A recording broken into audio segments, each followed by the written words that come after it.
Hello, everybody. Well, so season 6 is out.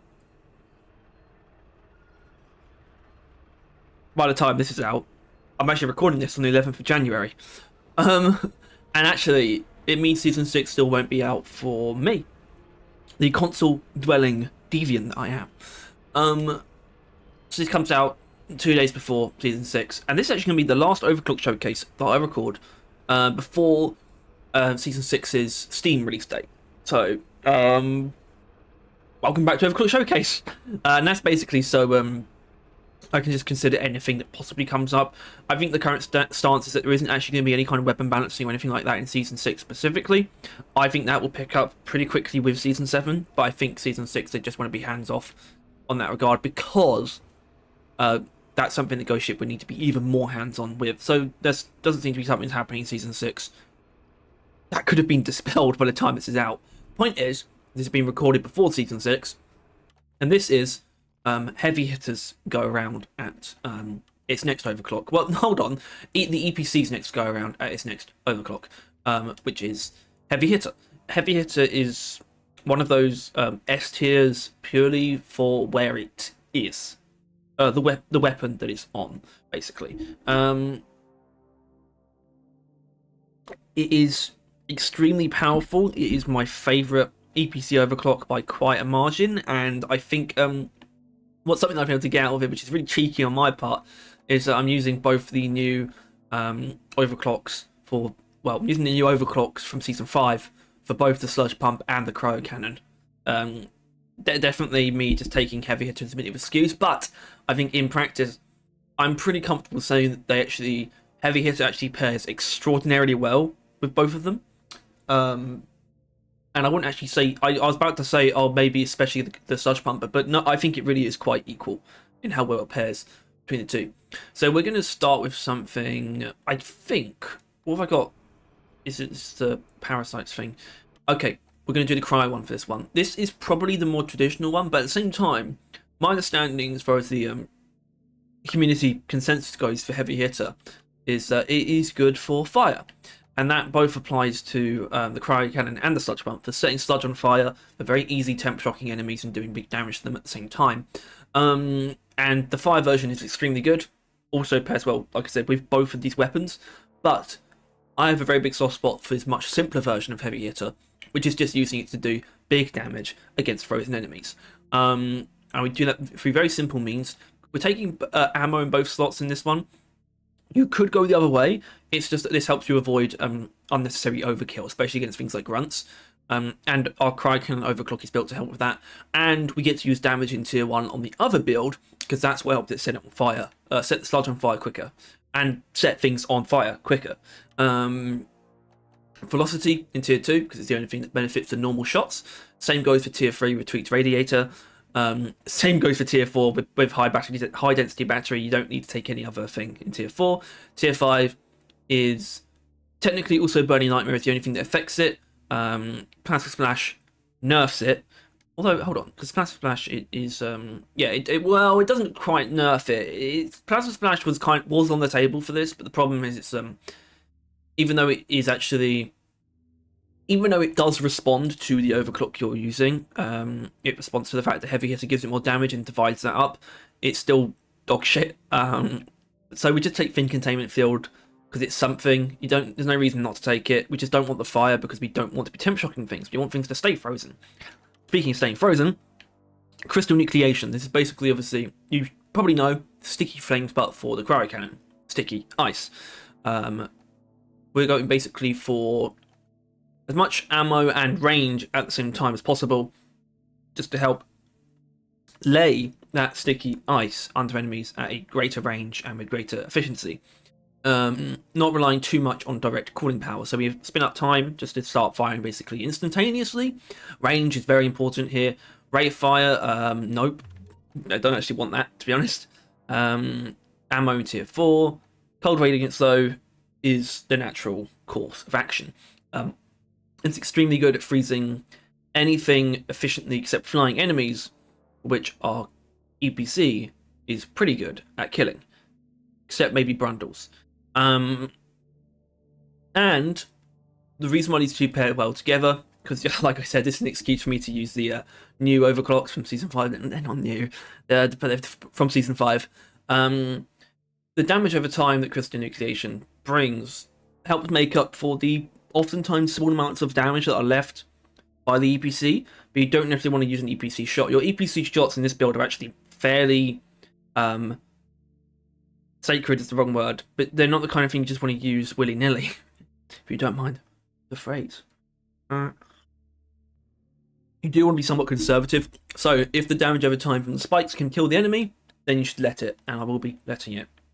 HE grenades because, well, they kill groups of enemies quickly, basically. Also, isn't he beautiful? Isn't he absolutely gorgeous? I love this guy. I love him. This is the Christmas hat from 2025. Who the fuck thought I'd be wearing one of these? Anyway, let's go into the solitary armpit. Yes, of course. And as usual, things like the drills, the satchel charges, not much consideration there. You go back and look at my drill configuration. It's pretty much what I use 100% of the time, which is just I think it's like ammo damage and cooling while damaging enemies. It's very simple. It's kind of the just default for me for the drills. Satchels are not too important here either.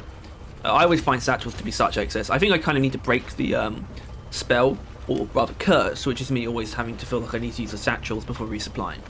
Because it's not like oh, a scale bramble. It's not like I apply that to the drills themselves. No.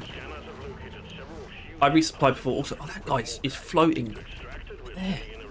What? Yeah, this is the kind of thing, by the way, that I will say the 5 version is pretty extraordinarily good at this kind of thing. Because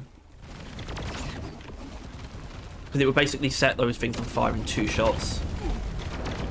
You know, it's less.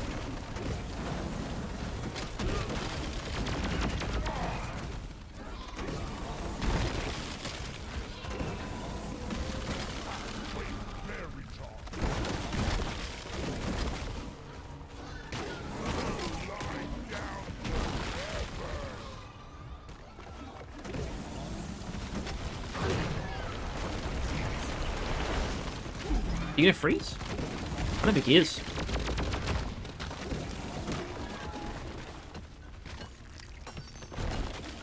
But yeah, crystal nucleation is very good at freezing anything on the ground.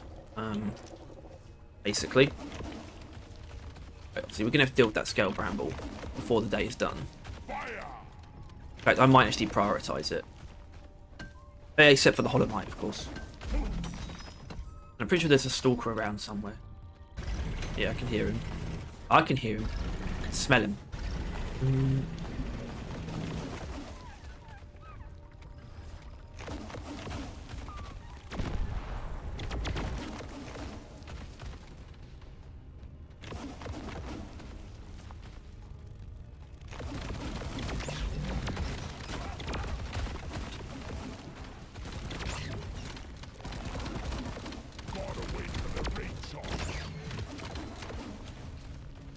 But the sound of the scale bramble is rather annoying, I must say.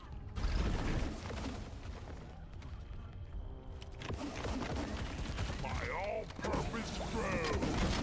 Take care of this. That was the last of the Hey Bosco, that's on you. To be honest, I mean I could take care of it, but I'm not going to. Bosco could do it.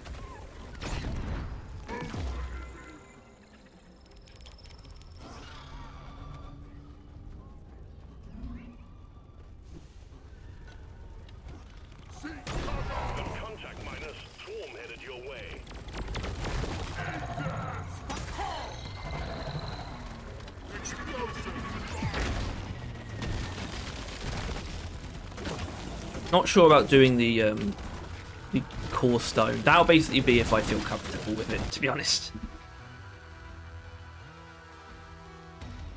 Because I have noticed I don't feel particularly safe with this build. I have to play quite frantically to get through.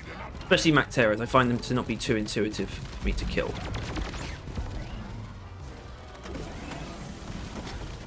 I typically prefer to avoid having to rely purely on direct damage. Kill things like me putting in the final shot. I'm a big, you know, kind of a damage over time fiend in that sense.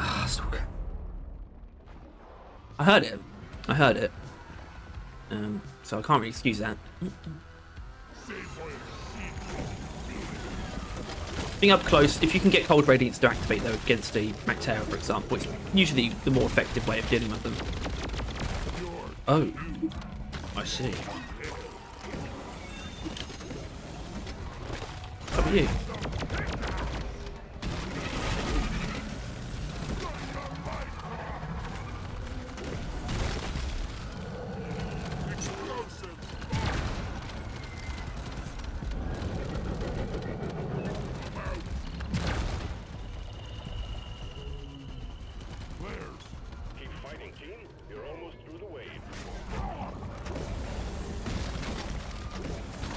That Stalker's coming back. There he is.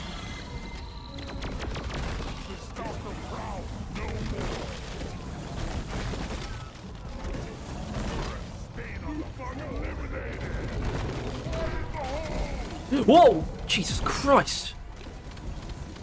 I don't know how that happened.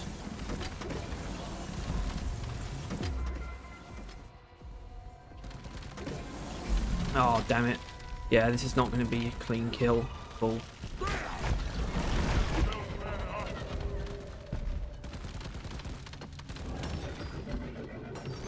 In fact, this is probably going to be extremely messy, in fact. In fact.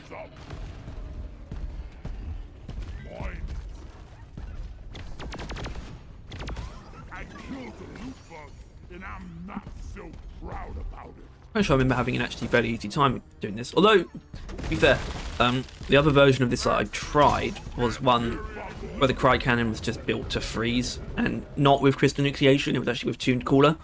And I think that's when I dealt with a Bulk Detonator rather easily, not this one. But there is the other option, which is just doing this. It's not clean, it's not pretty, it's not particularly efficient, but I think we're going to get the job done.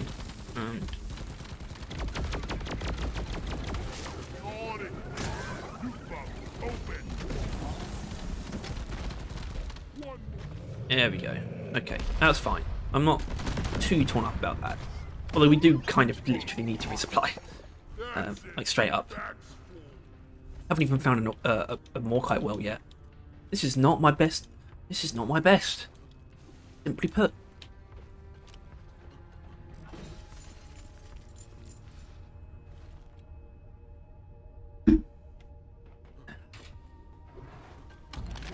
Nevertheless, I will carry on into the night, and I will find those Morkite wells for us. Got a lovely horde to take care of here. Thing is though, these big hordes, they're kind of more so a Cryo Cannon job, to be honest, but I can see some guards in there who are not going to go unpunished.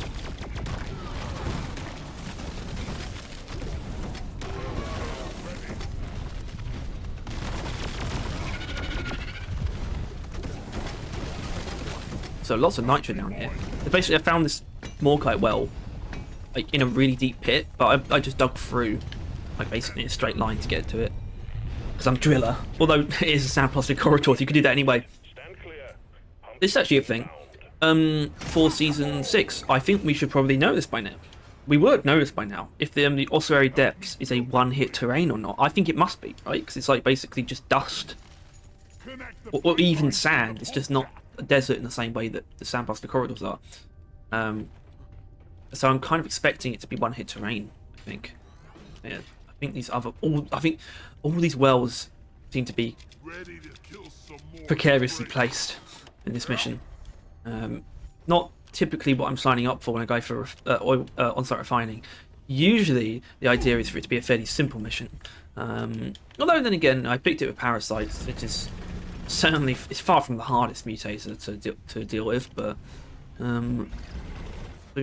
oh, it's maximum complexity as well. Okay, maximum complexity on sandblasted corridors is actually a combination that is worth like considering because it fucks with things. particularly point extraction, and I guess particularly this as well, quite similar mission types. But yeah, point extraction suffers from sandblasted corridors. It gets really, really weird. A big point extraction on the sandblasted corridors. Strap in. I actually have pretty fond memories, well, fond now, of doing like even just on Hazard 4, a like big point extraction on the sandblasted corridors, and it being a expedition. It was like we didn't finish it. It took hours. It was me, and it wasn't just me either. That was when people actually played Deep Rock with me. Swarm detected. Right, I'm gonna try and quickly get down in a staircase fashion to the refinery, because that's how I'm gonna have to do this.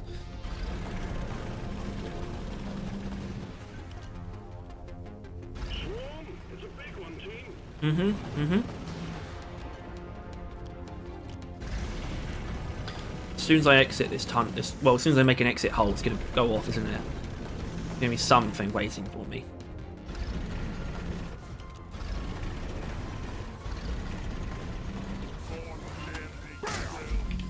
Fuck, fuck, fuck, fuck. This is the worst outcome. Restraining order, sir. Good lord. It's getting stuck on that little bit at the end of the tunnel. But no, that is exactly what I didn't want to happen.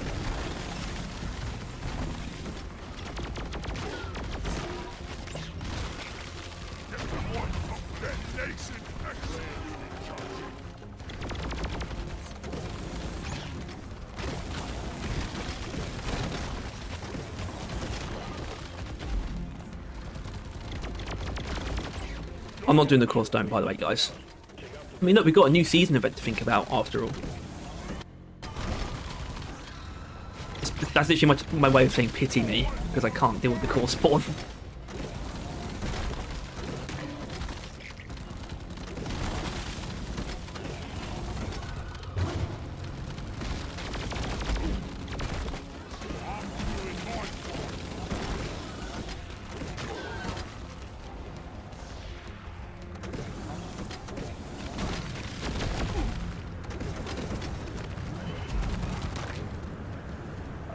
Pardon me. Or you're welcome. I don't know. I don't know how you guys think. Okay. Yeah, I think you can see how this works, because I think what Crystal Nucleation does well is lock down the enemies you want knocked down, but still provide like a lingering thing to kind of let you not worry about the other things that you didn't necessarily freeze directly, like all the grunts that surround the Praetorian that you're focusing on. I need to think about how I'm going to get this over, but I do want to talk a bit more about the overclock. But it's not really about crystal nucleation. It's just about the fact that Heavy Hitter is just really good at finishing off frozen enemies. And of course, the fire version is pretty popular, and arguably crystal nucleation would work very well with the fire version specifically, taking Burning Nightmare in tier 5. But you kind of lose something, I think, especially against heavier enemies. Right, when you just temp shock them immediately, and then you're forced into having to freeze them again. And especially with an overclock in your cryo that reduces ammo, like crystal nucleation, I'd rather have a thing that just doesn't unfreeze the enemy and just puts them down with, you know, a fair few more shots than it would take to temp shock them if you use Burning Nightmare. But I think it's over. It kind of makes it works a bit better for me personally to. If I'm using Heavy Hitter with the cryo cannon, this is the way I want to do it, personally. Anyway, got another bolt to deal with. That's fun.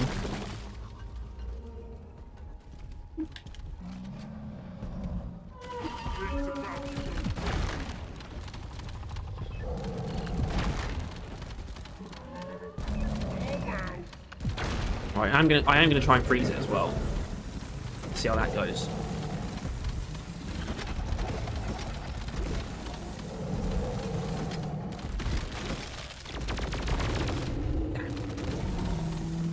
Almost wasn't expecting to.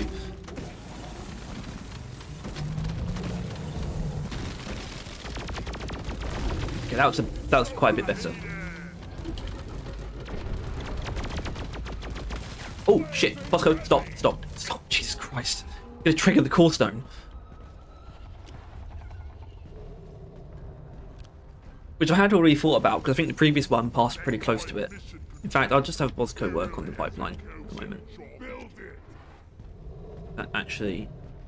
That is fine. That should be fine. That's not going to blow up the core stone, is it? Nope. Okay, we're good. Yeah, this also put me to a bit of a speed run, though, with Bosco, because I have to basically build pipeline faster than he finishes it. Well, not faster, but it's just like... Actually, it's actually the opposite, because if he catches up, then I'm locked into that being the pipeline.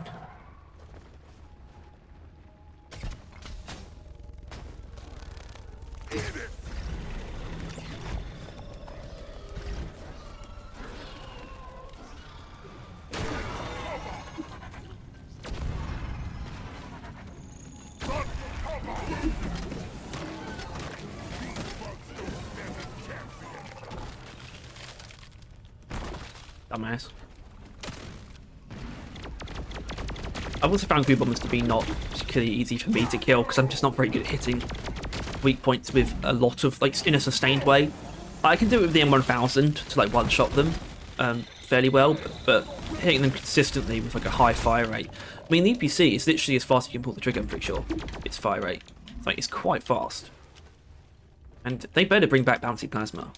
Or, if that is the overclock that it gets in Season 7, because we know it's happening, that being bouncy plasma would actually be perfectly fine.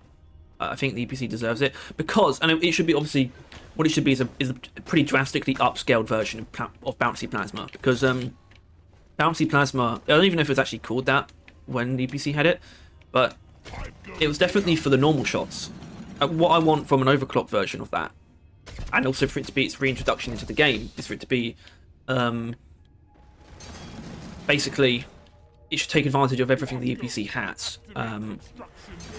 It would make all three tier 5s stronger in their own way. Actually, not Fiend Containment Field. It'd be the other two, mainly. Fiend Containment Field would actually be really weird with it, probably not very usable. Because I wanted it to basically make the charge shot bounce as well. And I think that would make... That would introduce a whole host of new builds. I think having Burning Light may be able to bounce and pass through enemies at the same time. And then also Planted Splash, it would make those shots do just a lot more, do a lot better, because they have a bounce to take into consideration as well. So it's just a lot more AoE. It would, you know, pretty well reflect how Impact Deflection and Planted Splash on the Drac is a very good combo. I really want to see something like that. I think Bounty Plasma for the EPC as its overclock for Season 7 would be really great. I am assuming we're getting them for Season 7. This is not based on any kind of actual information. It's just a pure assumption and wish in one. But I think it's fairly reasonable. Also, I don't mind too much, by the way, that we're not getting new overclocks in Season 6, because it gives me time to... Well, actually, I wouldn't get through them all. Assuming that Season 7 comes out in, you know, like, autumn or something, probably, like in the, you know, third quarter of the year. I think that's quite likely. I might not actually be able to get through all the overclocks.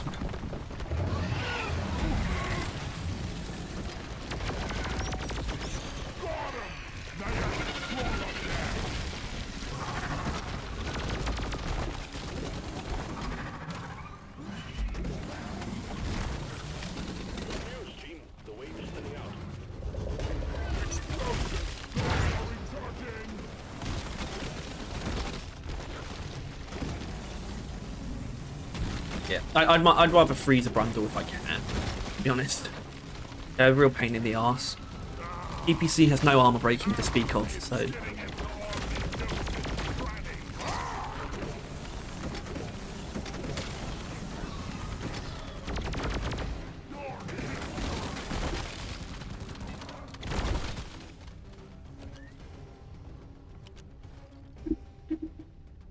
Okay, I've got a long way to go with this, so I'm not going to bore you with that.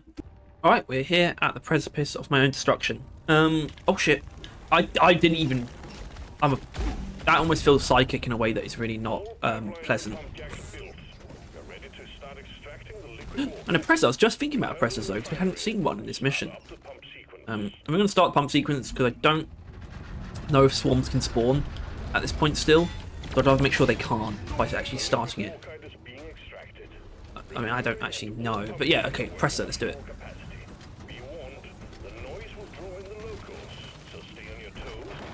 Bastard.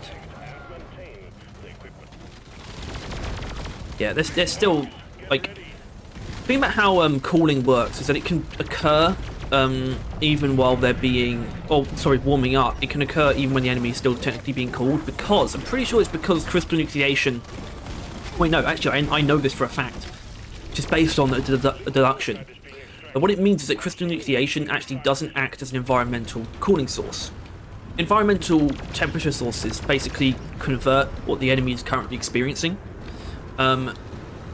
So if something is an environmental cooling source, if something being affected by it cannot warm up, even if it's a really weak source, if the source that it's getting cooled by is environmental, it literally won't be able to warm up, which means even if it was a tiny amount, that detonator, for example, wouldn't be able to actually warm up and break from the ice, even if it was a pathetic amount of cooling. Which tells me that crystal nucleation is not an environmental cooling source.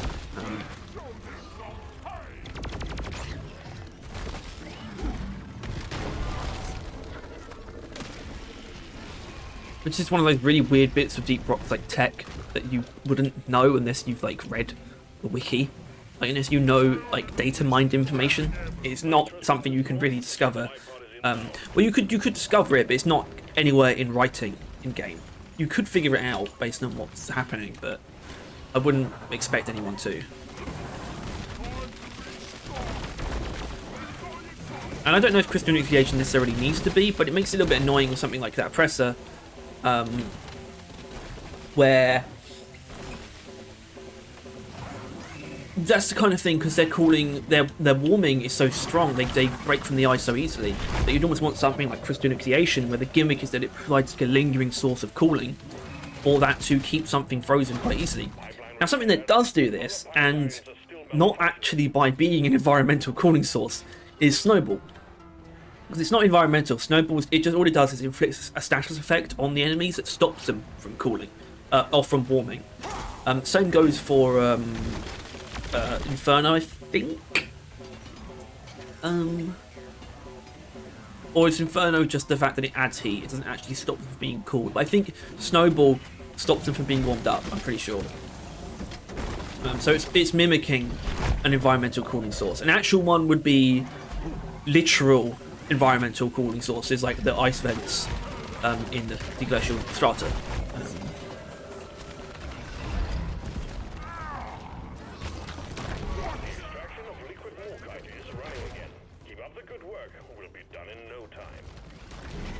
Pardon me, sorry. Pump sequence at 50%. Refining commencing as planned. Yippee! Keep on fighting. More bugs coming your way. XP. We need XP. That's why I did this mission. Alright, guys. This might make me fail as well, but I'm gonna try it. This is biblical greed.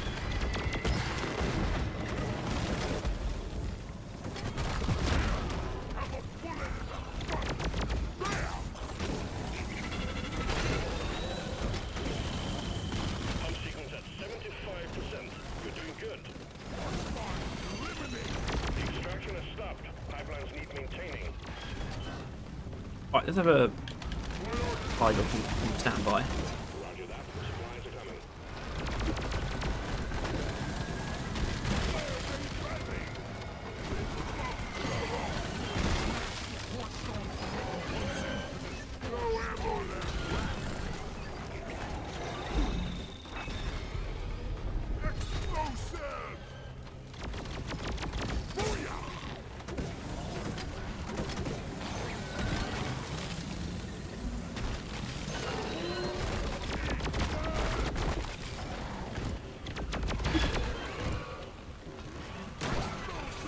Ooh, that's quite nice.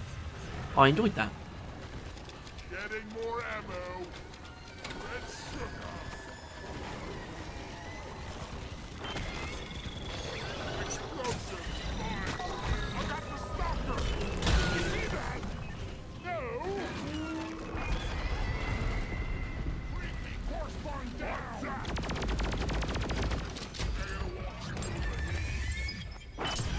Brilliante. Oh, I actually never really observed that properly before.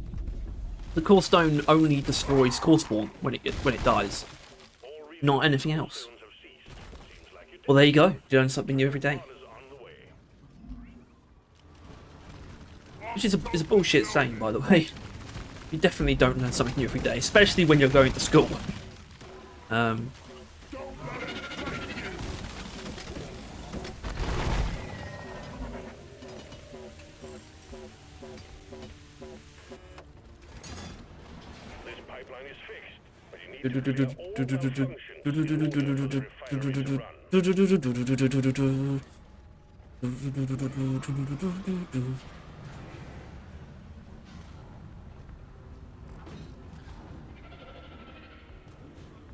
Someone's brain isn't working properly today. That is not where that goes. I'm glad it was actually fairly easy though. What are you doing in here?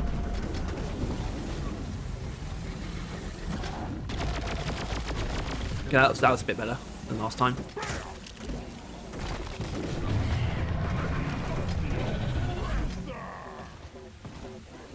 Meow.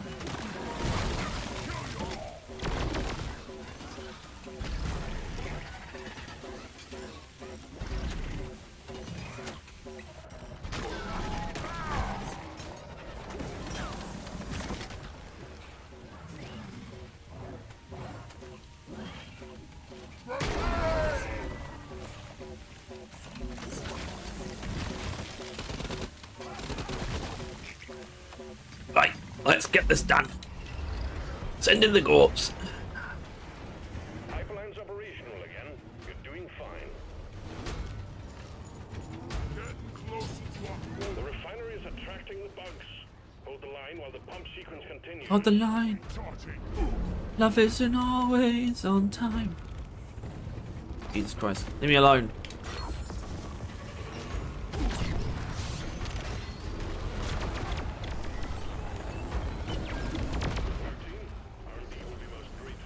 That's pointless. That was so stupid.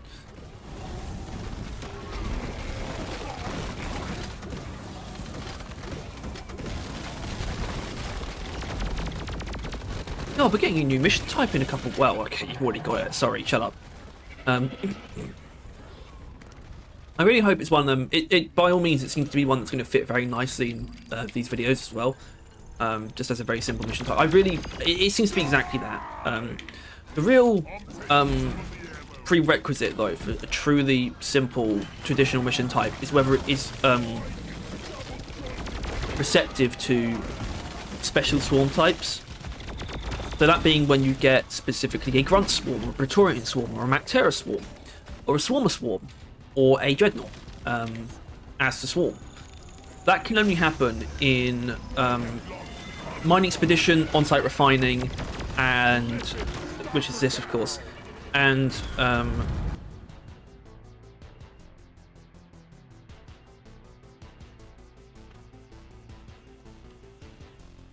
Deep Scan. I actually remembered the name before I looked at that text, but yeah, Deep Scan. And Point Extraction can also have Dreadnought ones for some reason as well. So basically, Heavy Excavation should be able to have all of those, all the things that I listed without issue. That's the true mark of a basic back to basics mission type. Deep Scan, of course, that's the way in which you can argue that it was. I think Deep Scan was definitely scaled back from Industrial Sabotage, but it's still pretty dramatic, especially with the Drill Elevator. Heavy Excavation is almost scaling back even more, which I think is good. I think it paves the way for, at some point, not particularly soon though, there'd be probably one more mission type in Deep Rock's future, which is pretty much like a final boss kind of thing. Which is obviously kind of weird because it's going to be a mission type that you're going to play a lot, but I think that is kind of where we should be heading as far as any more mission types beyond at this point. And that should not be in Season 7. That should arguably not even be before Season 10, assuming that we get there. I think we will, under the guidance of Invisible Walls. Anyway, that was the first mission that probably took a bit longer than I was expecting, but I think Heavy to Shine Through was a great way to finish off frozen enemies. I think you can get something more reliable and but definitely more dynamic out of the wave cooker, probably. But I think the consistency and the punchiness to the way Heavy Hitter does this is really great. That the wave cooker doesn't really have, and the Sabata definitely doesn't have. So, and I think that's all fairly obvious. And I think Crystal Nucleation is just a very apt pairing with it. Don't tempt me, because we can't really do the same mission twice in a row. I would want to, though. We're not... Ooh. No, because the Mac Terror Plague really doesn't... It doesn't really work. I could put myself through the ringer, though. I could do it. Shall I do it?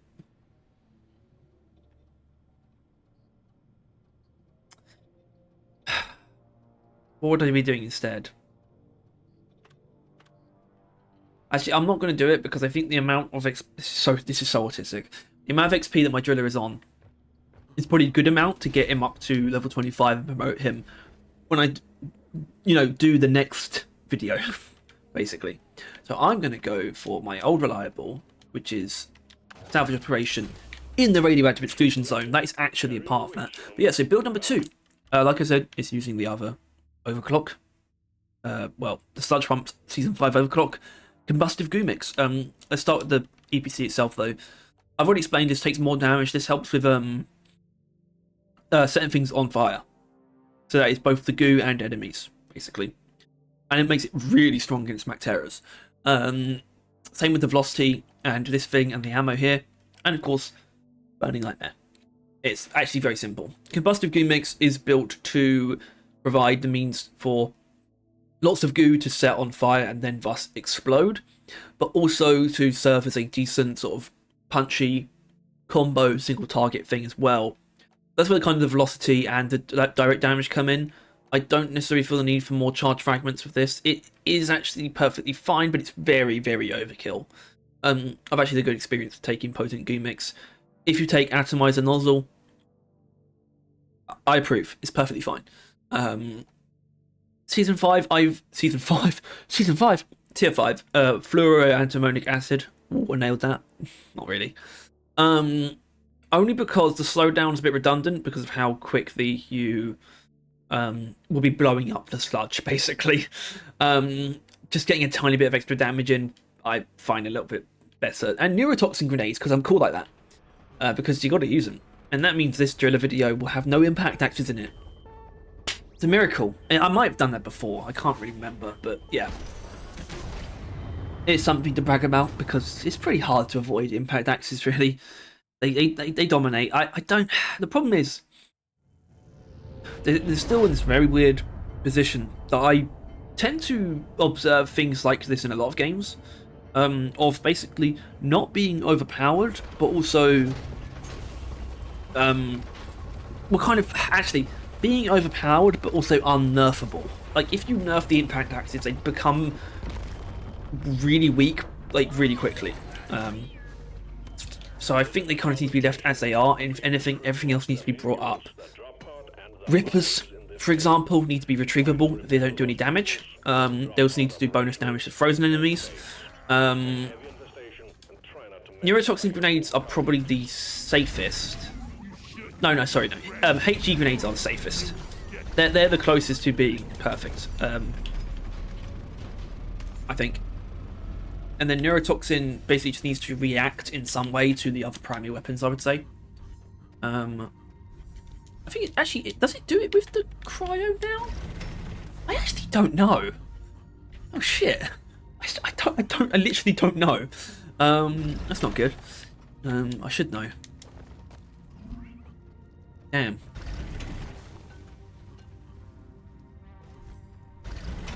Anyway, yeah, obviously it's going to be a fairly calm start to the mission, so I'll see you when something to kill shows up. I've entered the main room. I can see 3 spitball infectors immediately. We're going to start... Oh, we're going to start with this lot, I guess, actually. Right, that's going to be a pretty easy kill. Yep, there we go. Easy. Good stuff. You often don't need to do these things, by the way. You often don't need to use both weapons in the way that I am. And sting tails are actually a little bit weird. I actually would typically probably want to charge shot them, which is very excessive, by the way, but it works for sure.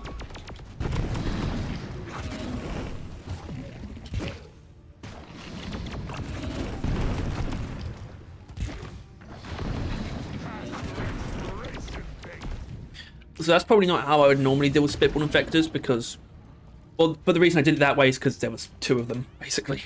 That felt like a fair approach to that situation. There's a mule up there. Explosives! Go roll on the highway, you freak! What? Can you blame me? Flares! Recharging! Shit, breach. Fuck. Oh crap. I'm not the smartest tool. Sharpest tool in the shed. Oh fuck that spitball infector.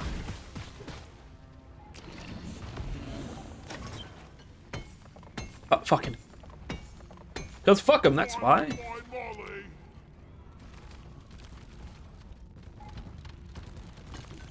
Chemical attack! Detonation execute!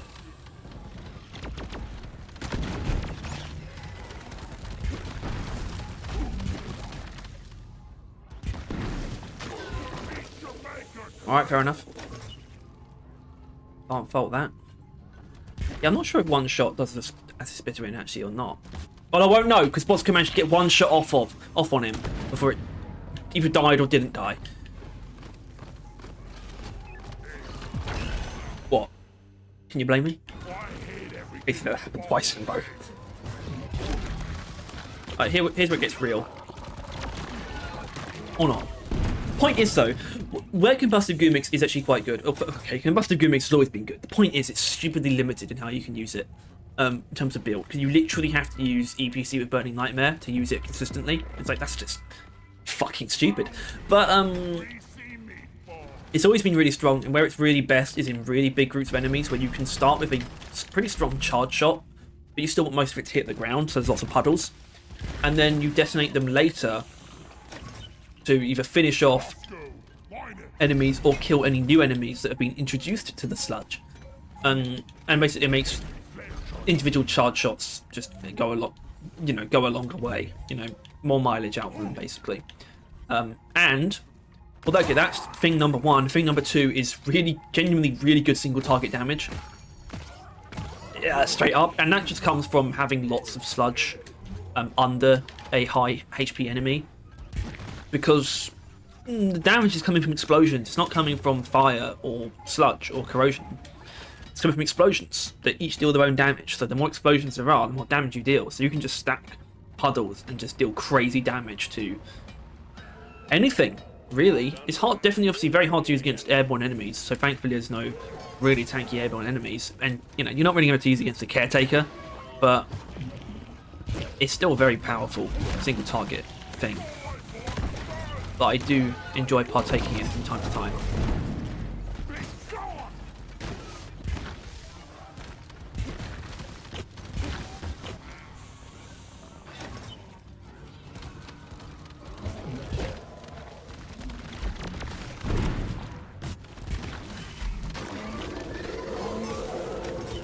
Actually, what I typically do with Sting Tail system is, although it unfortunately requires hitting the sludge, and if it just happens to walk on top of it, block my shots, then the sludge are then getting blown up, I guess.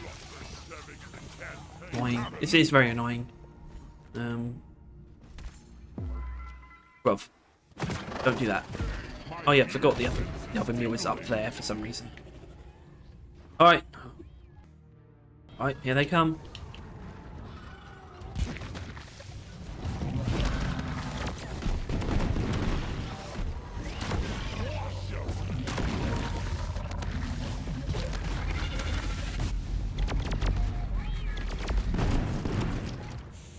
I fell over. Still, I think you saw a little bit of that damage I was talking about. This isn't about Combustive Goo Mix, it's about Heavy Hitter. It's just the fact that it's a simple 2-shot process of setting on fire. There are other ways to do this. that aren't heavy hitter. I would say basically any build that focuses on charge shot efficiency, which is mainly energy rerouting, but if you use persistent plasma because it's just a very good overclock, that's also fine.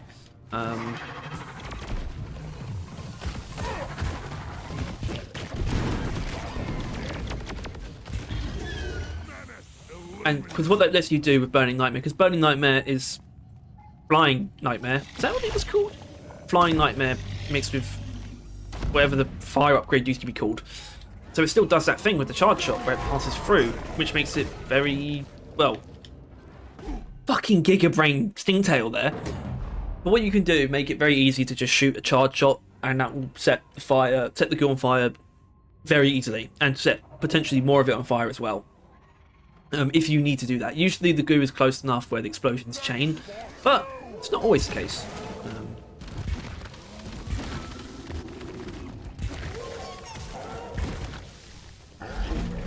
You just leave me the fuck alone.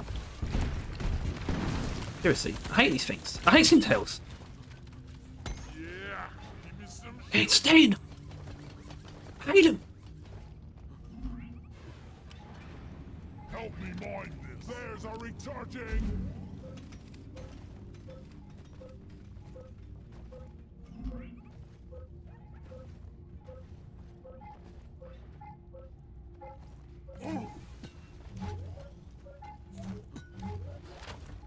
Okay.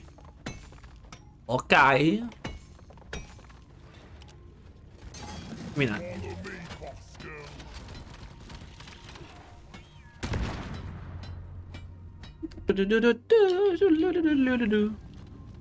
Still missing a fossil.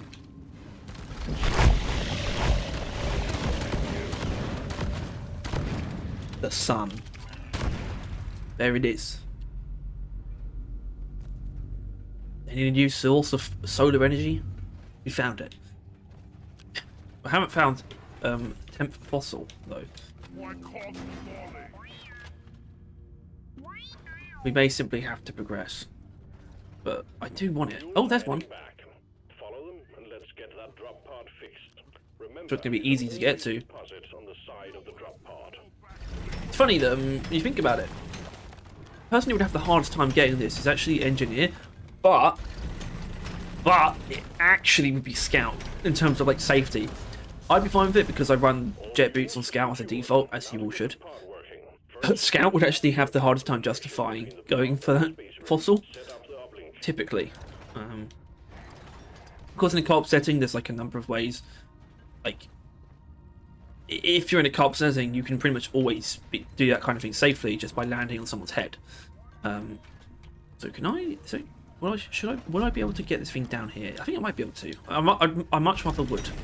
Let's try it. Out of ammo!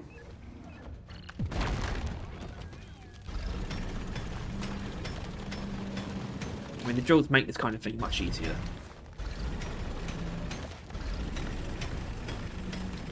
I gotta watch the overheating. Resupply ordered.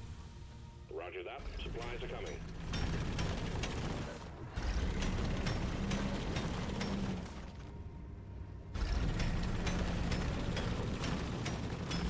Whoa! Resupply I arrived. want to get crushed by a resupply. That would be terribly embarrassing.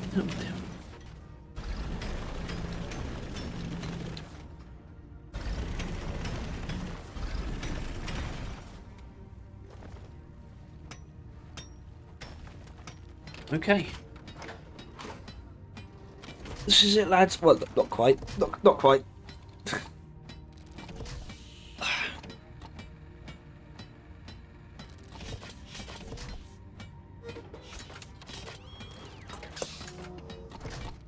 Time to lock in. Uplink ready. Triangulation initiated. Do not leave the triangulation zone or we will lose the connection. We only got one shot at this. Chemistry room. Bada boom. There's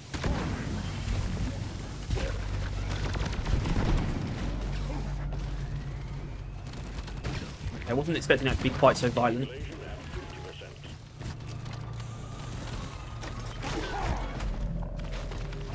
neurotoxic grenade.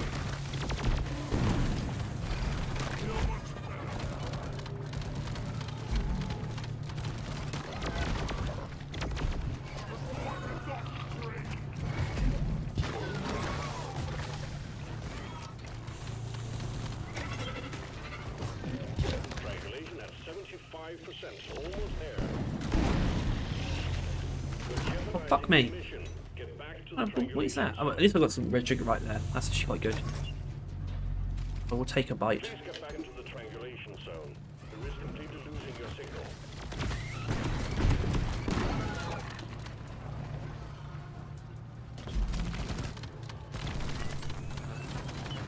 Think you can kill me? Don't think again.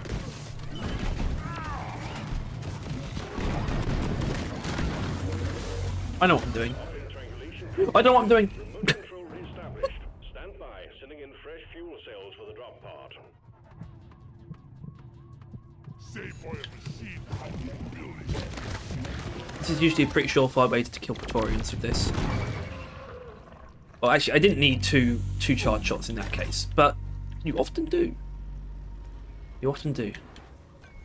I ordered a resupply. Hang in there. Supplies are on the way.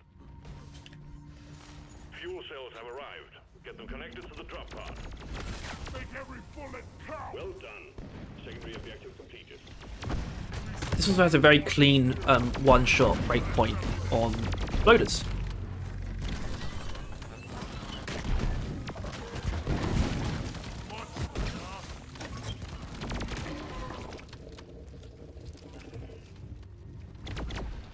If I'm not mistaken, 2 shots on acid spitters. Whoa!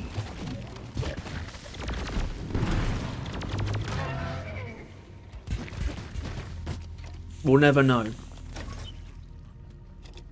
Look, the sky's dimming. As it so often does on the hallowed isles of the United Kingdom.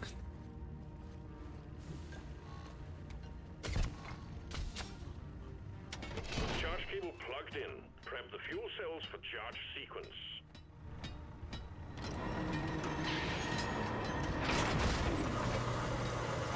Now this is it. This is the final stretch. The last goodbye.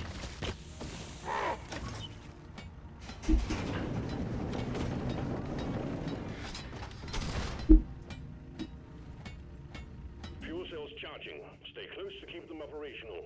We're expecting an increase in hostiles. Right. Toxic grenade. Keep your distance. Fiction. Be our mind.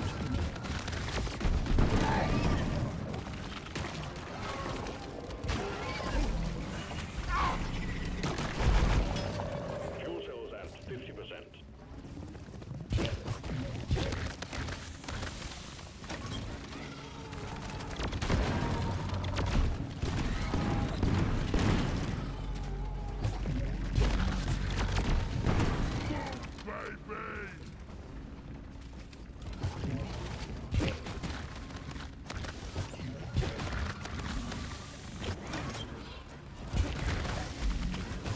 Baby. Stay close to the fuel cells.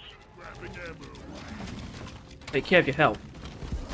Fuel cells at 75%. You're almost there. At least one of you has to remain by the charging fuel cells. Get back there.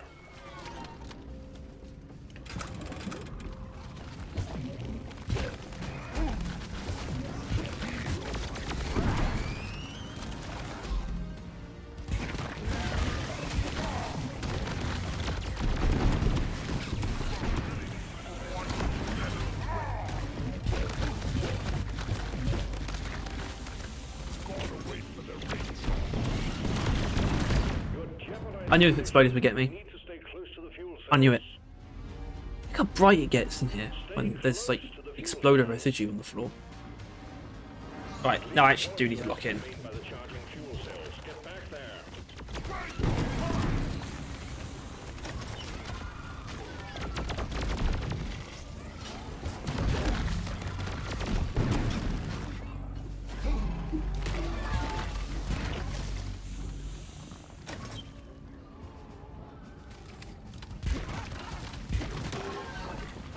Fuel cells fully charged. Drop pod engine powering up. Hold your ground. We're almost ready to pull you and the goods out. Oh dear.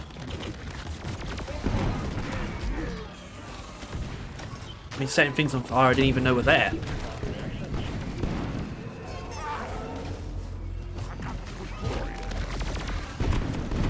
That's how I'd rather deal with the Stingtail, by the way.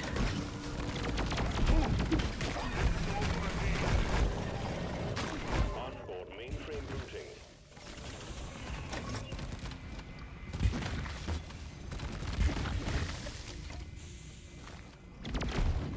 Once again, we will not find out if it has a 2-shot breakpoint on a acid splitter because Bosco can't help himself.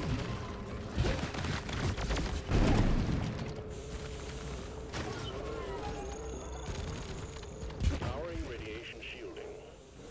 Covering fire!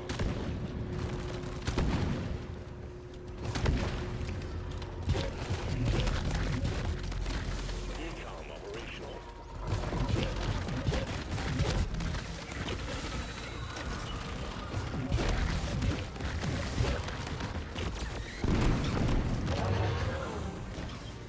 What? Did I do something wrong? Calibrated.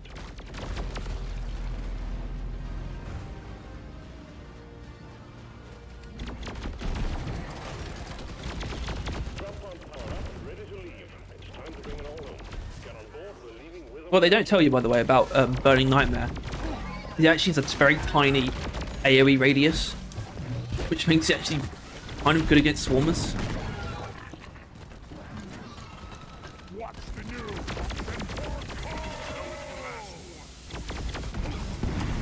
And Alright, that's that.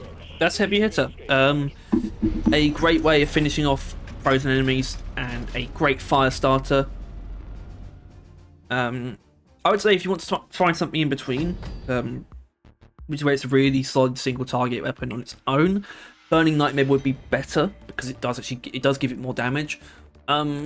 But it can be pushed in either direction very well. It's really good damage and really good utility wrapped up in an overclock that, well, it's kind of weird because I suppose it has the novelty of focusing on the EPC's normal shots, but the normal shots are kind of better anyway. It's actually very difficult to make the charged shots on the EPC good. It's not a great weapon. Persistent Plasma is pretty good. You can do some pretty good stuff with energy rerouting, but beyond that, overall, this is probably the best way to use EPC. So, and I think I believe that quite strongly as well. But that's where I leave us. So yes, an amazing overclock. Pretty flexible. I definitely didn't show the only ways you can use it, but I say it's mainly still for the sludge pump and the cryo cannon. The EPC rarely and kind of just doesn't really lend itself to the flamethrower at all. But that's okay. Driller's a combo character anyway with his weapon, so they can't all combo with each other all the time. But yeah, that's it. So, as always, if you enjoyed this episode of Overclock Showcase, please make sure to like and subscribe. If you want to see more stuff like this and you want to stay on top of everything to Deep Rock and Road Core, then also make sure to click the bell. And as always, thank you to our one and only wonderful member, Fox Scoot. You keep the lights on. Now, time to find out what next week's Overclock's going to be. For me, it won't be next week. Like I said, I'm not going to be recording until basically the Season 6 patch notes are out, I think is probably the fairest thing to say. Obviously I think that will, which will actually be earlier because of how Experimental Branch works, but I don't think I'll be able to see them. Although I just realized that Experimental Branch will be starting next week. Oh my. Anyway, next week will be the Zukovs. Yay, the best overclock selection in the world. Now this is why we need more overclocks. They should give it a 6th overclock just because. Like seriously, this isn't right. Anyway, how this works, if you haven't seen this part of the video before, I number the overclocks from left to right, top to bottom. So we have 1, 2, 3, 4, 5. I then use a Wheel of Fortune to help me choose the overclock for next week. We've already done embedded detonators and gas recycling. 2 of the 3 unstables. And what that leaves us with is numbers 3, 2, and 4. That's just the order I saw them in there. What a picture. Look at that. Isn't it great? Now spin the wheel and find out what it's going to be. Cryo minutes would be great, but really probably would do to do some of the more boring ones instead. I can do that. Number 4 is, I believe it's called custom casings. Yes, it is. It is the only balanced for the Zukovs. Someone has it there already. That's not too surprising. I think it's okay. It's not a bad overclock. Not very exciting though, but that'll be next week anyway. Nevertheless, And I want to thank you all once again for watching. And now it's time to have our heavy hitter themed drink. Corporate mandated, by the way. This isn't my choice. What suits heavy hitter the best? Blackout Stout, I suppose. But I'm going to go with Gut Wrecker, I think. Wreck my guts, Lloyd. Chop, chop. Not that.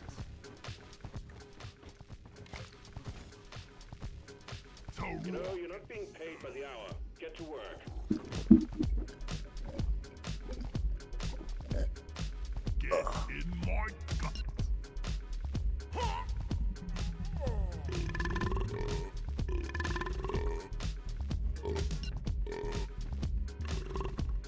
Feel much better now. Yeah.